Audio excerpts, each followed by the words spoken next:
ಶುಭೋದಯ, ನಮಸ್ಕಾರ, welcome to Yoyo Kannada. ಬನ್ನೀಗ ನೋಡೋಣ ಈ ದಿನದ ಪ್ರಮುಖ 5 ಬ್ರೇಕಿಂಗ್ ನ್ಯೂಸ್ಗಳು.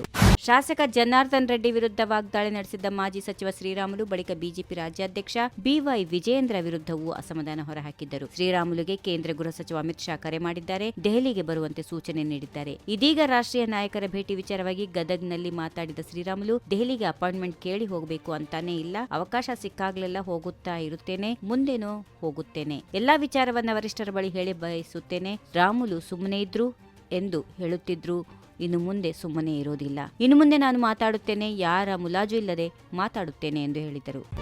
ಶಾಸಕ ಬಸನಗೌಡ ಪಾಟೀಲ್ ಯತ್ನಾಳ್ ಅವರಿಂದ ಪಕ್ಷಕ್ಕೆ ಡ್ಯಾಮೇಜ್ ಎಂಬ ಮಾಜಿ ಕೇಂದ್ರ ಸಚಿವ ಡಿ.ವಿ. ಸದಾನಂದಗೌಡರ ಹೇಳಿಕೆ ಕುರಿತು ಪ್ರತಿಕ್ರಿಯೆ ನೀಡಿರುವ ಬಿಜೆಪಿ ರಾಜ್ಯಾಧ್ಯಕ್ಷ ಬಿವೈ ವಿಜಯೇಂದ್ರ, ಪಕ್ಷಕ್ಕೆ ಏನು ಡ್ಯಾಮೇಜ್ ಆಗಬೇಕೋ ಆಗ್ ಹೋಗಿದೆ ಎಂದಿದ್ದಾರೆ. ನಾನು ಕಳೆದ ವರ್ಷದಿಂದ ಯಾರ ವಿರುದ್ಧವೂ ಬಹಿರಂಗವಾಗಿ ಹೇಳಿಕೆ ಕೊಟ್ಟಿಲ್ಲ, ಪಕ್ಷದ ವಿರುದ್ಧ ಹೇಳಿಕೆ ಕೊಟ್ಟಿಲ್ಲ. ಪಕ್ಷದ ರಾಜ್ಯಾಧ್ಯಕ್ಷನಾಗಿ ನನಗೆ ಕರ್ತವ್ಯದ ಅರಿವಿದೆ. ಕಳೆದ 1 ವರ್ಷದಿಂದ ದೊಡ್ಡ ಜವಾಬ್ದಾರಿಯನ್ನು ನಿರ್ವಹಿಸುತ್ತಾ ಬಂದಿದ್ದೇನೆ ಎಂದರು.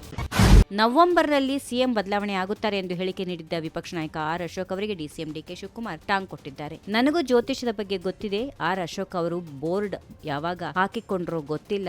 ನಾನು ಶೀಘ್ರವೇ ಅಶೋಕ್ ಅವರ ಬಳಿ ಜ್ಯೋತಿಷ ಕೇಳುತ್ತೇನೆ ಎಂದು ವ್ಯಂಗ್ಯವಾಡಿದರು. ಬಿಜೆಪಿ ರಾಜ್ಯಾಧ್ಯಕ್ಷ ಬಿವೈ ವಿಜಯೇಂದ್ರ ವಿರುದ್ಧ ರೆಬಲ್ ಶಾಸಕ Basanagouda Patil Yatnal and team fight ಮತ್ತೆ ಹೈಕಮಾಂಡ್ ಅಂಗಳಕ್ಕೆ ತಲುಪಿದೆ. ನಮ್ಮ ಗುಂಪು ಈಗ ದೊಡ್ಡದಾಗಿದೆ. ಯಡಿಯೂರಪ್ಪ ಅವರ ಮಗನ ಕರ್ಮಕಾಂಡ ಬಿಚ್ಚಿಡಲು ದೆಹಲಿಗೆ ಹೊರಟಿದ್ದೇವೆ ಎಂದು ಯತ್ನಾಳ್ ಹೇಳಿದರು. ಮಾಧ್ಯಮಗಳಿಗೆ ಪ್ರತಿಕ್ರಿಯೆ ನೀಡಿದ ಅವರು, ಯಡಿಯೂರಪ್ಪ ಕುಟುಂಬದಿಂದ ಪಕ್ಷವನ್ನ ಮುಕ್ತಗೊಳಿಸುತ್ತೇವೆ. ಇಷ್ಟು ದಿನ ವಿಜಯೇಂದ್ರ ವಿರುದ್ಧ ತಟಸ್ಥರಿದ್ದವರು ಈಗ ನಮ್ಮೊಂದಿಗೆ ಸೇರಿಕೊಂಡಿದ್ದಾರೆ. ರಾಜ್ಯಾಧ್ಯಕ್ಷ ಸ್ಥಾನ ಬದಲಾವಣೆ ಕುರಿತು ಹೈಕಮಾಂಡ್ಗೆ ತಿಳಿಸಲು ಹೋಗುತ್ತಿದ್ದೇವೆ. ಕುಟುಂಬಶಾಹಿ ವಿರುದ್ಧ ನಮ್ಮ ಹೋರಾಟ ಮುಂದುವರೆದಿದ್ದು, ವಿಜಯೇಂದ್ರನ ಕರ್ಮಕಾಂಡದ ಬಗ್ಗೆ ವಿವರಿಸಲು ದೆಹಲಿಗೆ ಹೋಗುತ್ತಿರುವುದಾಗಿ ಗುಡುಗಿದರು.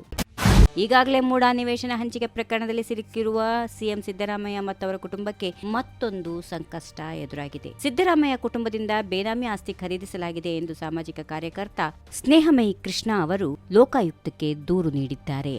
ಈ ವಿಡಿಯೋ ನಿಮಗೆ ಇಷ್ಟವಾದಲ್ಲಿ ಲೈಕ್ ಮಾಡಿ, ಶೇರ್ ಮಾಡಿ, ಸಬ್ಸ್ಕ್ರೈಬ್ ಮಾಡಿ.